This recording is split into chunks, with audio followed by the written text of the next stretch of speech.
Hello everyone, welcome to the March 2nd League of Legends DFS slate breakdown slash betting. Again, I want to try to incorporate a little bit more like betting stuff because I think there are some edges to be had. It's still an untapped market.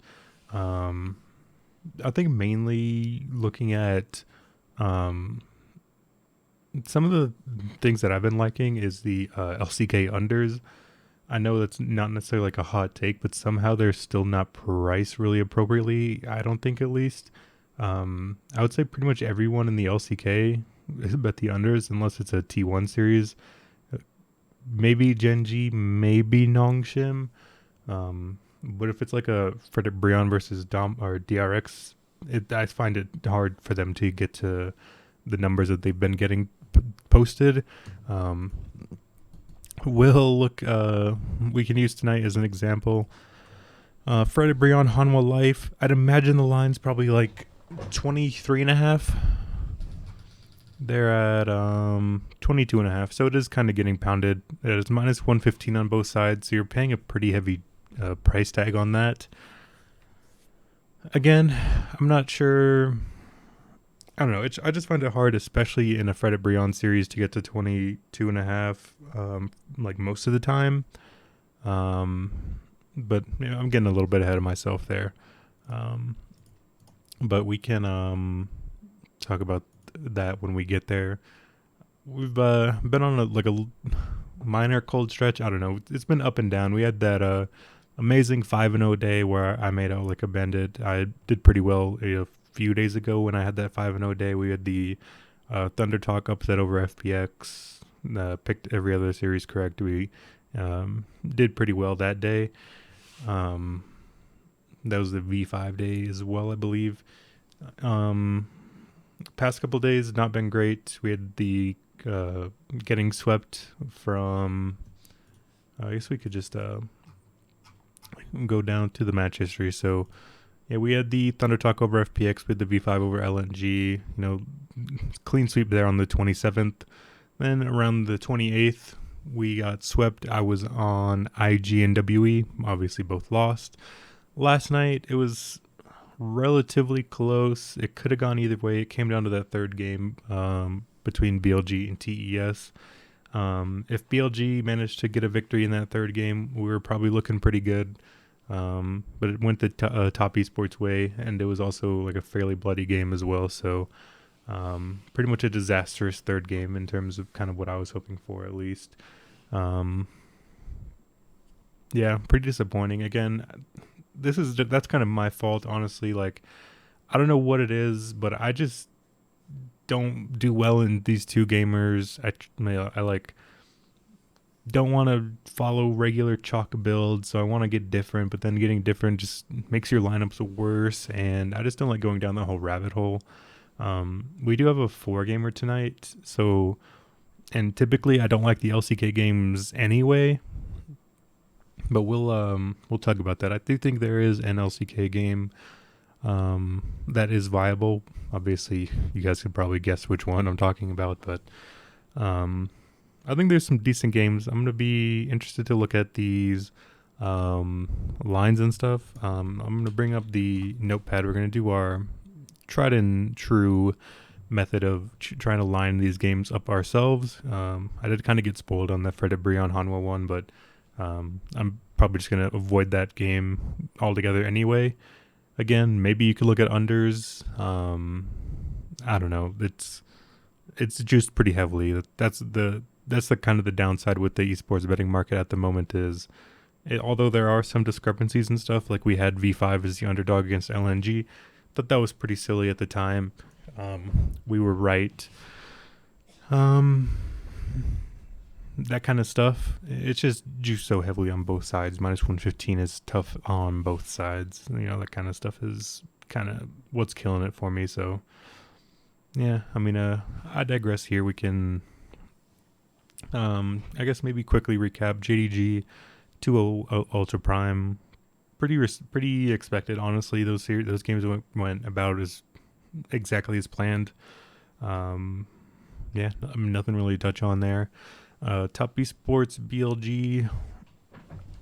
This one's still tough. Like, I know you guys are probably so tired of me talking about how bad I think top esports are.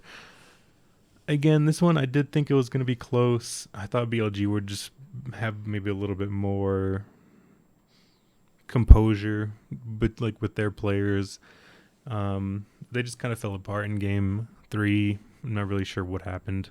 I don't know. It was just kind of a bad look from BLG. Again, I'm not very high on either of these teams necessarily. They're both probably like relatively middling. So I did expect it to be close. We were just kind of on the wrong side of it. Again, I'm just really not satisfied with BLG's jungle performance. Wei has been looking like pretty sloppy, and he seems to be getting bailed out a lot by incredible plays from the rest of his team. I definitely think if Wei didn't have superstars like everywhere pretty much, we're looking at a very different team here. If BLG had a real jungler, I think they'd be very elite. If BLG didn't sign Uzi and if BLG didn't have all this Uzi stuff like surrounding them, I think they'd be a very stronger team. I think that's having Uzi on their roster has definitely been a negative. I feel like it brings a lot of distraction, and I don't know, I just don't like kind of having that there.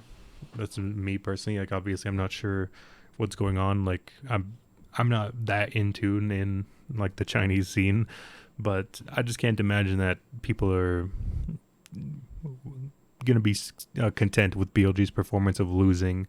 They're going to be demanding for Uzi probably to start soon.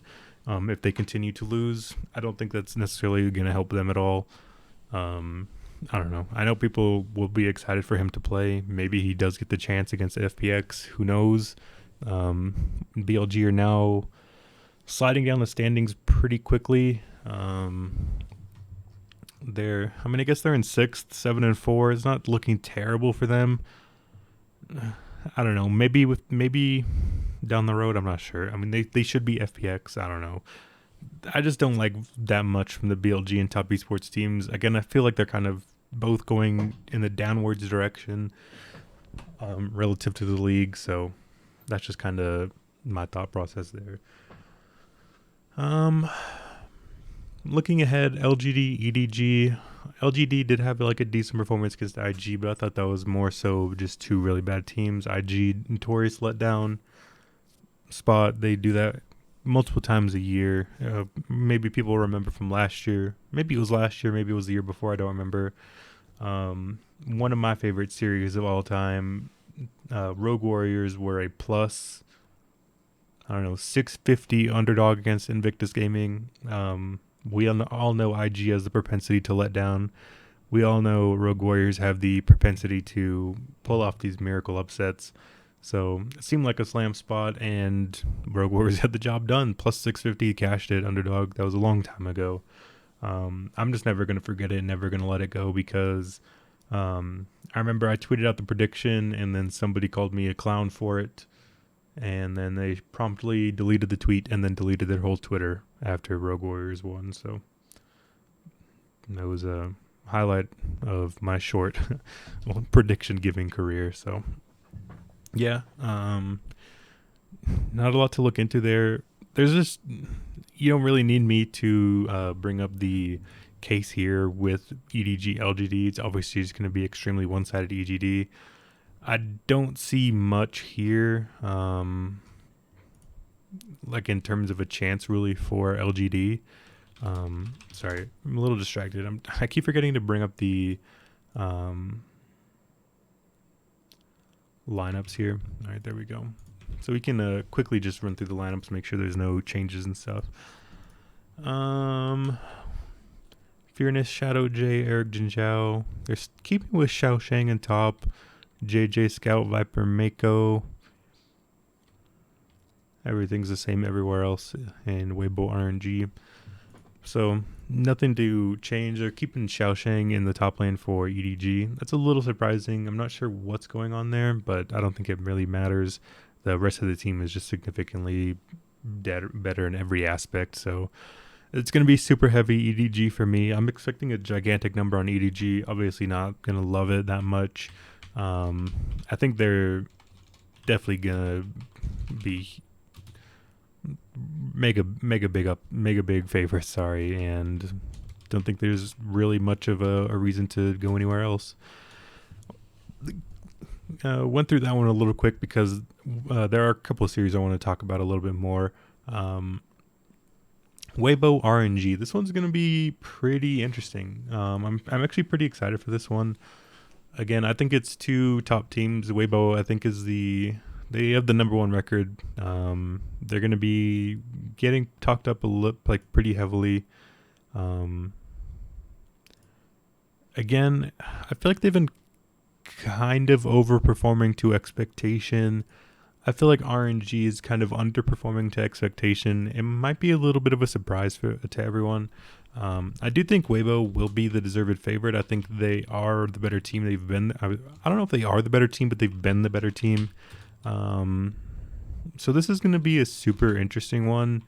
I'm excited to watch it, just in general, but I don't know. I just feel like a broken record talking about these series. Specifically when I'm talking about teams like Top Esports, Weibo, maybe to a certain extent, Rare Atom, but they're just teams that I don't like. That I'm not understanding really like how they're winning. Like I don't know how to explain it, but like I watch the games and they just like fall backwards, tumbling into gold leads where the enemy team just makes really stupid engages consistently, and they're just getting like handed massive leads where they just like they're not that bad, so they can like push the tempo and do well. I don't know. It's been like relatively weird for Weibo, I think. I don't know, like let's see, we've seen RNG's been on a very long break. What is that? That's not 10 days. Is that a week? Well, it's 8 days. Obviously, it goes from Tuesday to Wednesday. Doesn't take a rocket scientist to figure that one out. So, yeah, it's been 8 days since they played. That's a pretty large amount of time in the LPL. Like, we just had a BLG slate last night, and we're gonna have a BLG slate tomorrow. So, you can see how quickly these things have turned around. So, 8 days off for RNG. They obviously knew they're gonna be playing Weibo this whole time. 8 days isn't enough to have like a argument for like Rust. I definitely don't think that's a thing. In 8 days, I don't think that's a thing necessarily in pro play overall in League of Legends, at least for esports. I think. I don't know. This one's tough. Again, I think this is going to be super close one way or the other. I think Weibo have definitely been better. I'm just kind of leaning the RNG side. I'd imagine Weibo will be the favorites. They should be the favorites, slightly, and I just think RNG maybe get the better of them on this one. This is just kind of like a zig when everybody else is zagging type of thing. I'd imagine RNG will be like relatively popular as an underdog pick. I don't necessarily think I'm going to be unique in this one. Like they're not huge underdogs. There's going to be a lot of people talking about them and being on the RNG side. I definitely don't think that's crazy. Again, but I think like majority of when people create lineups and stuff, I think a lot of people follow Vegas odds pretty heavily. I think a lot of people scoreboard watch pretty heavily as well. Again, I've been over this a few times, but we talked about how in the LPL the scoreboard is deceiving, or the standings at least. I do think maybe like Weibo is a deserved number one team. They've beaten a lot of other top teams. That's why we like them in the past. Like they have a win over EDG here, another solid team. LNG here, solid team. I think they have one more. They have the V5 win here a while ago, but still counts. I guess they lost to BLG in week 1, but the point still stands. They beat EDG, they beat in LNG, they beat V5. That's second, third, and fourth, guys. So, I understand what's kind of happening there. Funnily enough, I think I don't know if it's today or when it's happening, but we're swapping patches. So hopefully we'll see some changes happening soon in the game.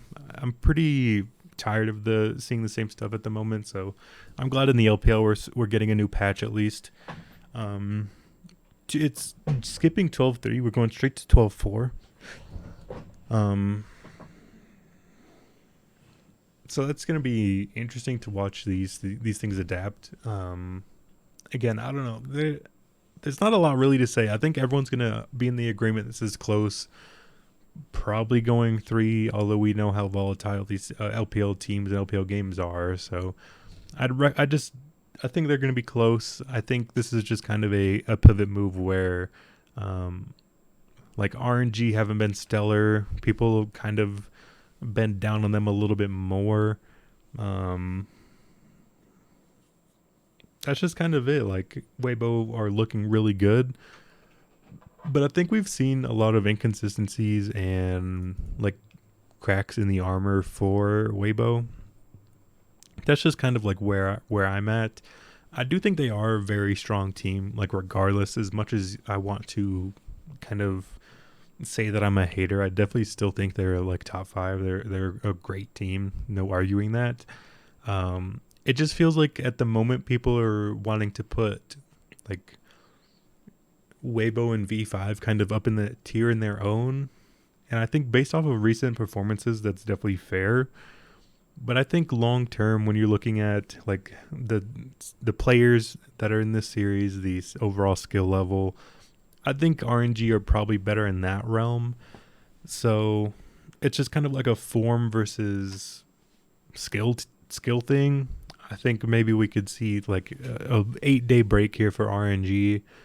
Maybe they come in and they've actually like figured some things out. They're looking a little bit better, hopefully. I'm just kind of buying into that 8-day break. They're having an ability to prep for Weibo. Maybe they have like an actual game plan with some actual strategies. Weibo is definitely exploitable. We've seen Weibo throw a few amount of games. They've had like going to game 3 in this OMG series was pretty bad. Like they definitely looked exploited in that second game when they lost. So I just think the opportunities are there for Weibo to lose games, and I think RNG are definitely good enough to take advantage of them. I'm really looking forward to the top lane matchup. I know the Shy has been playing really well, but obviously we know his propensity to have really large multiple death games, to like kind of solo lose games by himself. So I'm looking for RNG side. I know Bin's numbers haven't been great, but we'll have to kind of look at that and see in a little bit. But again, I'll just take the underdog shot. I have it lined at a Weibo minus 150, but I'm leaning kind of RNG and hoping for like a little bit of variance leaning our side. So for odds here, we have EDG minus 1,000. Yeah, that's kind of expected. It just feels a little crazy to me to price things at minus 1,000. I don't know what the like implied odds of a minus 1,000 is. It's probably like 89% or something. That just seems a little crazy to me. So I think the sentiment is still there. It's still the same. I still think EDG 2-0, they're a much, much better team. I'm just not going to line anything like that. That just seems a little crazy. Weibo minus 159, RNG plus 123. Again, pretty much exactly what I have. So we're definitely on the same page as the sports books here. That can be good, can be bad, but that doesn't necessarily change anything for me. I still think Weibo are the favorites. They're the deserved favorites. They have been playing better. Everything's definitely in the Weibo corner. That's just kind of why I'm leaning towards RNG, if that makes sense. It's just like we know how the LPL is. We know it's just like a game of ups and downs. A lot of unpredictability. People are going to be talking up Weibo overall. They've been looking good. Kind of just went over everything here, but I just think long-term RNG probably like the better team. Haven't been looking good, so we're just kind of banking on maybe them coming out of this mini break with a little bit better of form. And we know Weibo have definitely been fallible. We've definitely seen them being able to lose as of recently. So that's just kind of the thought process there. I didn't make a price for it, but Dom 1 Sandbox, that is a pretty surprising price, if I'm honest. I definitely think Dom 1 should have been the favorite. They're definitely much better than Sandbox. Sandbox, I believe, has the worst record in the LCK at the moment. So we'll take a quick look. They're one game ahead of Hanwha. Dom 1 are up to 7-5. I don't know. That just seems like a very wide price for the fact that Dom 1 hasn't been like unbeatable. I don't know if this is like a case of I don't know. I assume Live Sandbox don't have any like COVID stuff happening. Live Sandbox. Let me just check their Twitter, make sure they don't have like COVID stuff. Unless I'm missing something. I don't know. Not that I see. So I'm not sure. It's a little weird, a little surprising there.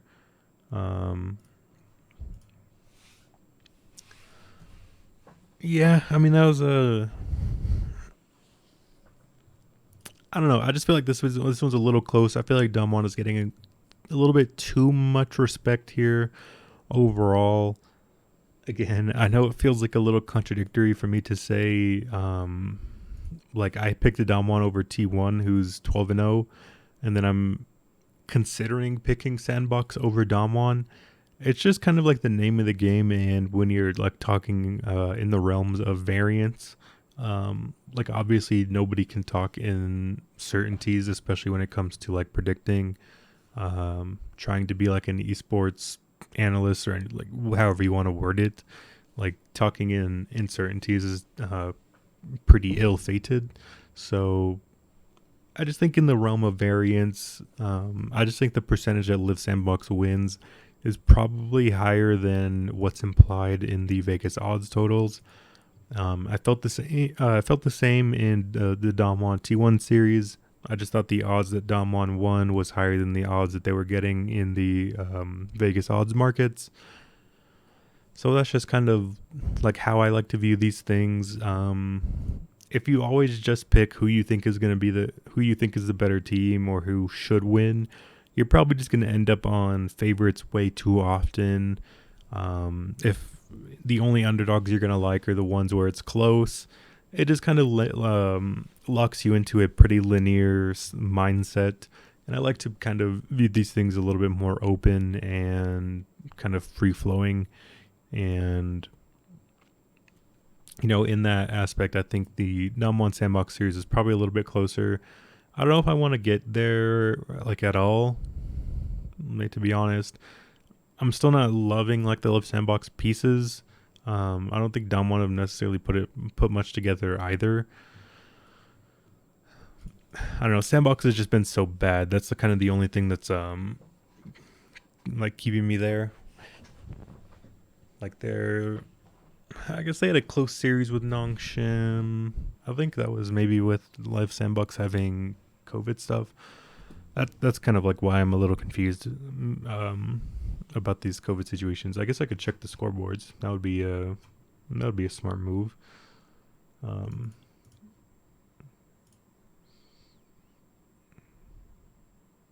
Nope, these are not updating. Lovely. I have to go through this way.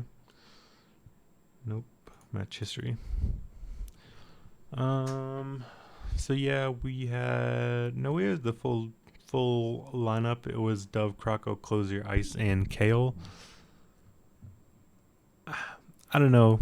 That one's just tough. That line just feels weird to me. That's all. I don't know. I don't think I'm necessarily gonna go with the underdog on Sandbox.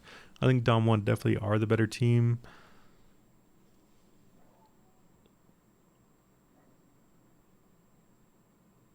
Sorry about that pause. I don't know. I'm just trying to like think it out here.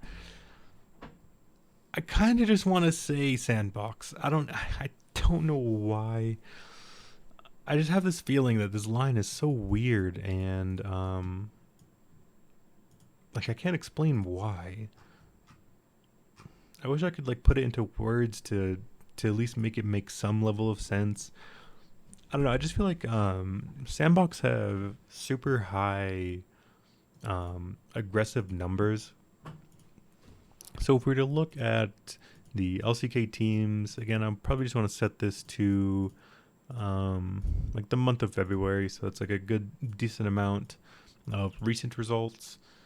We look at the overall combined kills per minute. The Sandbox are up there a good amount.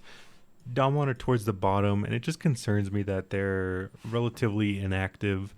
I mean, that's just kind of like what it comes down to. Again, like there is a pretty big concern here that Damwon have a very good gold difference at 15, and Liv Sandbox are dead last.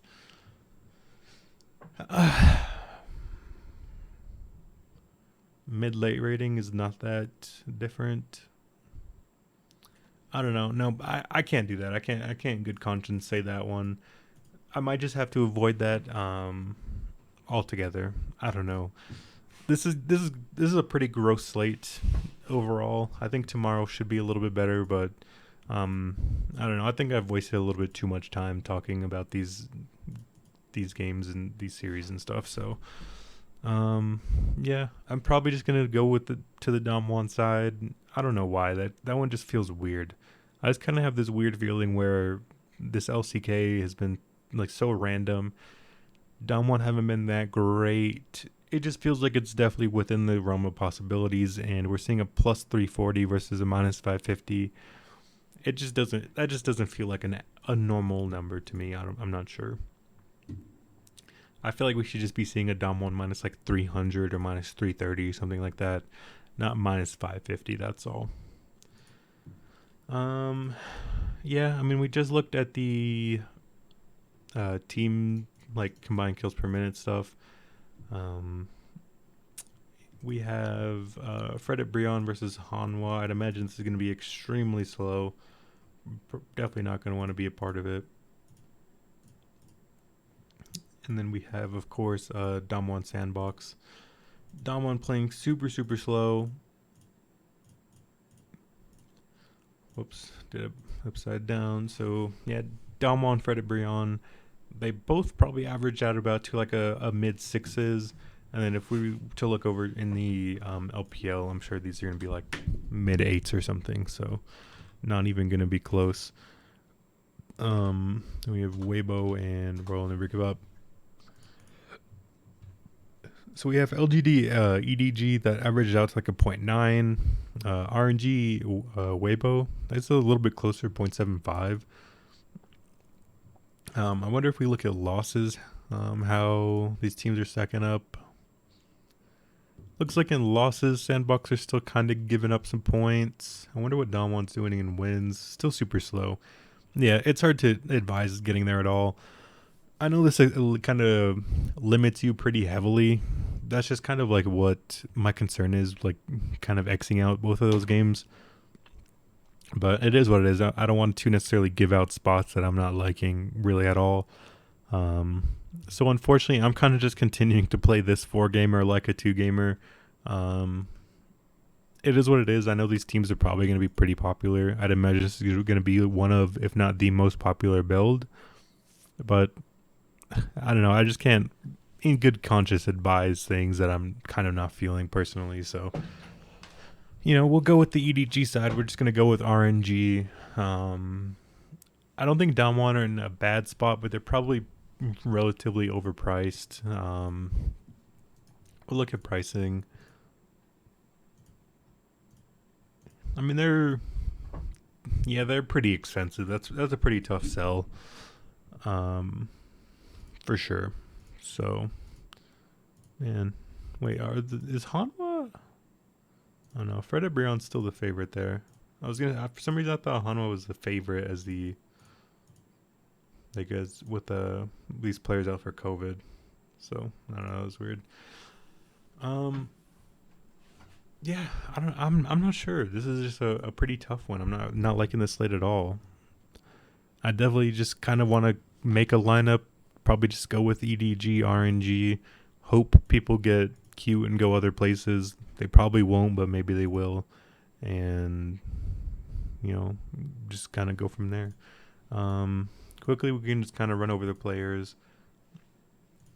Again, Rel Never Give Up, Edward Gaming. In the month of February, probably just set it by wins. Look at kill participation. So we have both of the mid laners, Scout and Shahu. Definitely an option there. I'm not sure if it's viable. If you can get to the double mids there, maybe you'll have to go with like an RNG majority stack if you want to do that. I'm not sure what how the pricing is enabling you in that way. When it comes to the kill participation, Wei is really far down there. That's really bad for a jungler. Looks like both tops are doing fine, about 60%. That's pretty decent. It looks like overall EDG are kind of grouping up and doing stuff more together. You can see out of the top 5 players, 4 of them are EDG members. The only standout there is Xiaohu, and then on the RNG side, it's Xiaohu, Ming, Bin, Gala, and Wei are down there a good bit. Again, no, it's not going to be Flandre. It's looking like Xiaosheng is starting. It's only one game of sample size, unfortunately. Maybe we could set this by all results. So yeah, if we set it by all results, Xiaosheng's looking a little bit worse, but we still have the same thing: Scout, Viper, Mako, JJ up there, Xiaohu there by himself. So I don't know. It's kind of tough. This is a tough one. I'm not liking really any spots. I don't think it's necessarily crazy if you guys just want to take the smallest sprinkle, the smallest possible sprinkle on like a live sandbox lineup. Just throw like like 1 out of 20 lineup. Like if you were to do 20 lineups, I think one live sandbox lineup wouldn't be necessarily crazy. I think they're just a little undervalued here. That's kind of it. But I think that's probably just going to be it for me today. Super chalky build. I know that's not ideal. Sometimes that's just kind of how it goes sometimes. Sometimes I'm giving out these crazy underdogs. Sometimes I'm, liking these big favorites. It is what it is. It's kind of how it works out sometimes. And tonight we're just kind of probably going to eat the chalk. When it comes down to nights like tonight where I'm planning on just doing like a EDG, RNG, chalky lineup, pretty gross overall. I like to just keep it to like small field, single entry stuff. Try to hope it comes down to like a 2v2 or something. Just kind of hope my players come out on the right end. It's not ideal, but we'll try to recuperate and try to attack it again tomorrow. So that'll be it for me today. Best luck to you guys all tonight, and I'll see you guys tomorrow for some more League of Legends action.